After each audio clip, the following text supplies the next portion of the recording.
Hi, Marbs here. Have a question for you.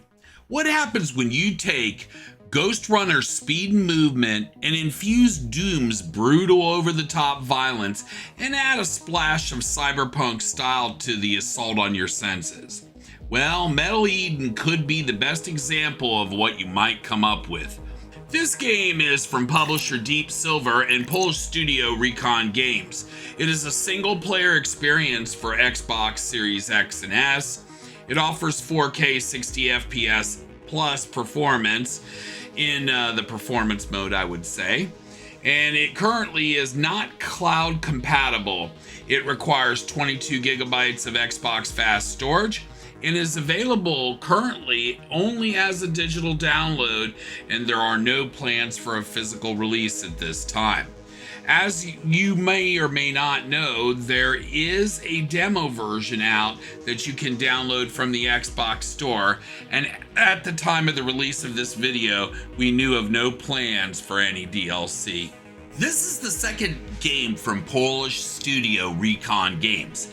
Founded in 2014 by 4 veteran developers with credits on games including The Witcher series, Dying Light, This War of Mine, and Shadow Warrior, it became obvious when playing Metal Eden that this team had a strong foundation in the ability to deliver a solid gameplay experience. The story of Metal Eden is your basic run-of-the-mill Earth runs out of resources, humanity on the brink of disaster, but of course technology will save the day. And this time around, the new technology lets people dump their brains onto what is called cores.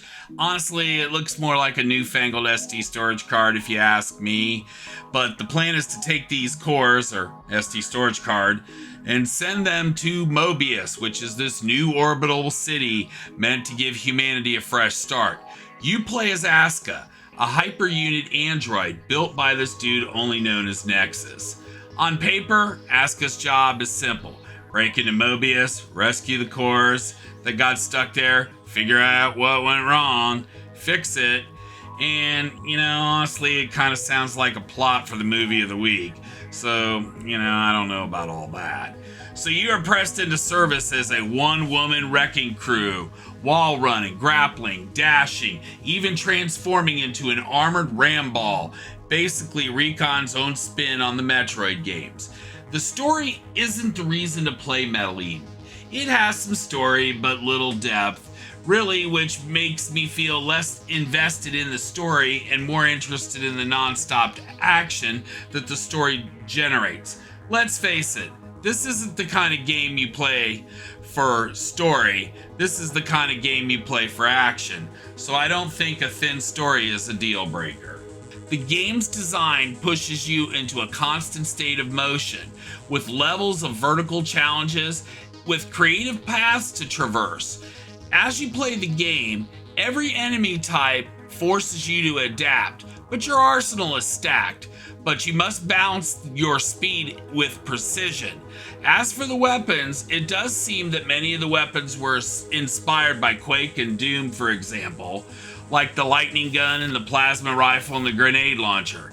This ends up not being a bad thing, as the implementation of these guns is exceptional in the field department, and they also have rock-solid sounds, and each of the shots hit with a punch you can really feel.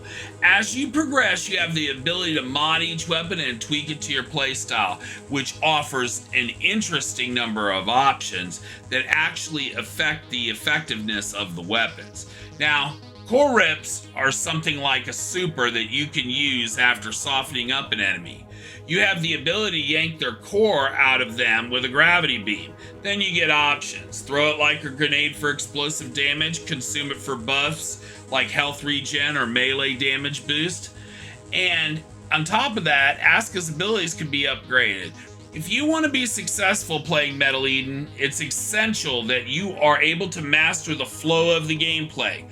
The flow combines the movement, the gunplay, and the core ripping, which all must be mastered to create this non-stop rhythm of speed, chaos, and violence. What is clear is Metal Eden is not reinventing this game genre, but instead is combining this gameplay into an excellent fusion of all these gameplay mechanics. Metal Eden is linear in structure. The game has 8 missions and 9 if you count the tutorial. The missions are fairly long. I felt like the missions were substantial. The game will take the skilled FPS player, I would say probably roughly 6 to 8 hours to complete the entire game, depending on the difficulty setting, which is adjustable. One thing to note is there is no Game Plus. If you want to run through the campaign again, you'll have to grind it for updates and upgrades all over again. Of course, I don't know that that's a deal breaker, but it's probably worth knowing before you get started. Performance on the Xbox Series X showed once again how Xbox Series X can deliver the goods, with gameplay that provided an experience that was smooth and stutter-free. I didn't see any issues on the Series X version that I played, even in the most chaotic of gameplay situations that the game can offer. The Xbox Series X version seemed well optimized. While compatible with the Xbox Series S, we did not test the performance on that console. So I think Metal Eden delivers on what it sets out to do. The neon-soaked environment gives you the visuals that are striking and different from what we see in most games. While the game did experience a delay prior to release, the press preview version that I was provided for testing felt very polished and a very tight release.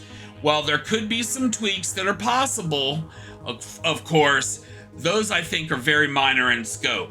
When you see how smooth, visually striking, and mechanically tight the movement feels, I would say that that makes the combat more satisfying. And the core ripping mechanic does add a layer of difference, something that is really different than other games. It is clear to me that Reikon took their time, refined the gameplay experience to deliver a game that is thrilling to play and watch. This game is for those of you who like high-speed action, stylish combat, and a good dose of unpredictability. Metal Eden, for sure, is worth a look. Now, fans of boomer shooters might also want to check this game out, because I do think that this could be sort of a crossover for those fans as well. So what do you think of Metal Eden? Is this a buy or a pass for you? I would sure love to hear your thoughts in the comments below. My name is Barbs. Thank you for watching. Now you hit that subscribe button for me, and we'll see you in the next one. Bye now.